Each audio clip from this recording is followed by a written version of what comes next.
А Господ беше определил една голяма риба да погълне Йона. И Йона остана във вътрешността на рибата 3 дни и 3 нощи.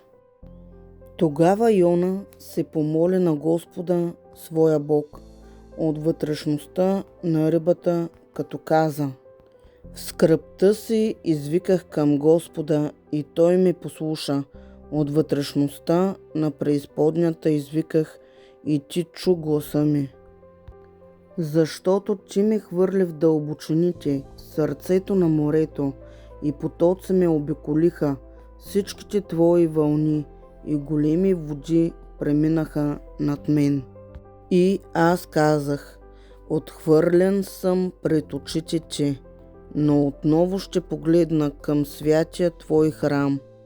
Водите ме обкръжиха дори до душа, бездната ме обгърна, морският бурен се обви около главата ми. Слязох до дъното на планините, земните лостове ме затвориха завинаги, но пак ти, Господи, Боже мой, си избавил живота ми от рова. Като чезнеше в мене душата ми, спомних си за Господа и молитвата ми влезе пред Тебе, святият ти храм.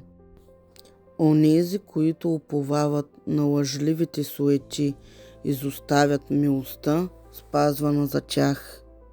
Но аз ще принеса жертва с хвалебен глас, ще отдам това, което съм обрекал. Спасението е от Господа. И Господ заповяда на рибата и тя избълва Йона на сушата. Амин.